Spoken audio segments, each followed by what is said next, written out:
کہ ڈیموکریسی یہ میڈیا ہی کا نام ہے اور میڈیا کے بغیر اور نیوٹرل اور اچھے میڈیا کے بغیر کسی ڈیموکریٹک سوسائٹی کا کوئی امیجنیشن، کوئی تصور ہی ممکن نہیں ہے۔ میڈیا یہ سماج کا ضمیر ہے، سماج کی آواز ہے۔ میڈیا یہ طاقتور لوگوں کے لیے واچ ڈاگ ہے، اسے لیپ ڈاگ نہیں بننا ہے۔ کہ جو لوگ پریشان حال ہیں ان کو سکون فراہم کرنا یہ میڈیا کا کام ہے۔ کارپوریٹ میڈیا، گودی میڈیا، اس نے میڈیا کی بالکل ڈیفینیشن ہی بدل کر رکھ دی ہے۔ پوسٹ ٹروتھ پولیٹکس کیا ہے اس کو دیکھنا ہے تو ہندوستان کو دیکھو، جہاں بہت آسانی سے فیک نیوز پر لوگ یقین کرنے لگتے ہیں، اس کو حقیقت بنا دیا جاتا ہے۔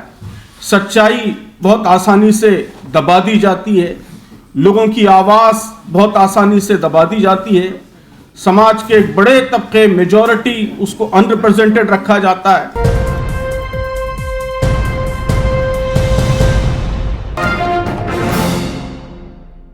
ڈیموکریٹک سوسائٹیز میں میڈیا کا کیا رول ہونا چاہیے؟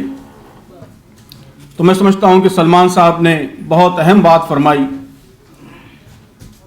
کہ ڈیموکریسی یہ میڈیا ہی کا نام ہے اور میڈیا کے بغیر اور نیوٹرل اور اچھے میڈیا کے بغیر کسی ڈیموکریٹک سوسائٹی کا کوئی امیجنیشن، کوئی تصور ہی ممکن نہیں ہے۔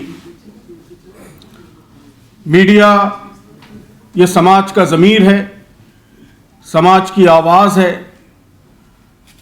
سماج کا ٹیچر ہے، اس کو صحیح چیزوں کی تعلیم دینا یہ میڈیا کی ذمہ داری ہے۔ کہا جاتا ہے کہ میڈیا یہ طاقتور لوگوں کے لیے واچ ڈاگ ہے، اسے لیپ ڈاگ نہیں بننا ہے، واچ ڈاگ ہے، نگرانی کرنا ہے۔ Comforting the afflicted and afflicting the comfortable, کہ جو لوگ پریشان حال ہیں ان کو سکون فراہم کرنا یہ میڈیا کا کام ہے، اور جو پاورفل لوگ سکون میں ہیں ان کے لیے پریشانی کا ذریعہ بننا یہ بھی میڈیا کا کام ہے۔ تو یہ سارے رولز ہم کو پڑھائے جاتے ہیں جرنلزم میں، میڈیا میں، اور یہی اصل رول ہے میڈیا کا۔ لیکن آپ دیکھ رہے ہیں کہ اس وقت ہمارے ملک میں سچویشن بالکل مختلف ہے، اور جسے آپ نے کہا کارپوریٹ میڈیا، گودی میڈیا، اس نے میڈیا کی بالکل ڈیفینیشن ہی بدل کر رکھ دی ہے۔ یہ بات صحیح ہے خالد صاحب کی کہ یہ ہر زمانے میں ہوتا رہا ہے کہ سوال پوچھنے والوں کو سزا دی گئی، ان کا پیچھا کیا گیا، ان کے لیے مشکلات کھڑی کی گئی۔ ہمارے ملک میں بھی ہمیشہ ہوتا رہا ہے، لیکن جتنا آج ہو رہا ہے میں سمجھتا ہوں کہ ایسا کبھی بھی نہیں ہوا ہے، نہ ہمارے ملک کی تاریخ میں ہوا ہے اور نہ دنیا کی کسی سویلائزڈ کنٹری کے تاریخ میں ہوا ہے۔ یہ کوئی نارمل سچویشن نہیں ہے، یہ بالکل ایب نارمل سچویشن ہے، یہ ہم کو ماننا پڑے گا۔ یعنی نارمل طریقے سے حکمرانوں کی جانب سے میڈیا پر دباؤ یا ان کو پریشان کرنے کی کوشش یہ ایک دوسری چیز ہے، لیکن اس وقت جو کچھ ہو رہا ہے وہ بالکل ایب نارمل ہے۔ کہ آپ دیکھیے کہ ہمارے لیے بہت بڑی شرم کی بات ہے کہ پریس فریڈم انڈیکس میں گزشتہ 10-15 برسوں سے ہم 159، 160، 161، 62 ان نمبروں پہ آ رہے ہیں کنٹینیو۔ یہ ہم سے پہلے جو 160 کنٹریز ہیں ان میں سے کئی کنٹریز تو ڈکٹیٹوریل کنٹریز ہیں، وہاں ڈکٹیٹرز بیٹھے ہوئے ہیں، ڈیموکریٹک کنٹریز بہت کم ہیں۔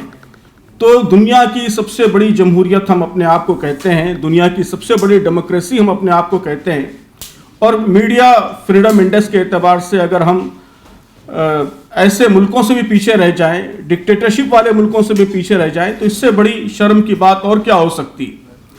Post truth journalism, post truth media, اس کی ایک کیس اسٹڈی کے طور پر ہمارے ملک کی لوگ اسٹڈی کر رہے ہیں، سمجھ رہے ہیں کہ پوسٹ ٹروتھ فینومینن کیا ہے، پوسٹ ٹروتھ پولیٹکس کیا ہے، اس کو دیکھنا ہے تو ہندوستان کو دیکھو، جہاں بہت آسانی سے فیک نیوز پر لوگ یقین کرنے لگتے ہیں، اس کو حقیقت بنا دیا جاتا ہے، سچائی بہت آسانی سے دبا دی جاتی ہے، لوگوں کی آواز بہت آسانی سے دبا دی جاتی ہے، سماج کے ایک بڑے طبقے میجورٹی اس کو ان ریپرزینٹڈ رکھا جاتا ہے۔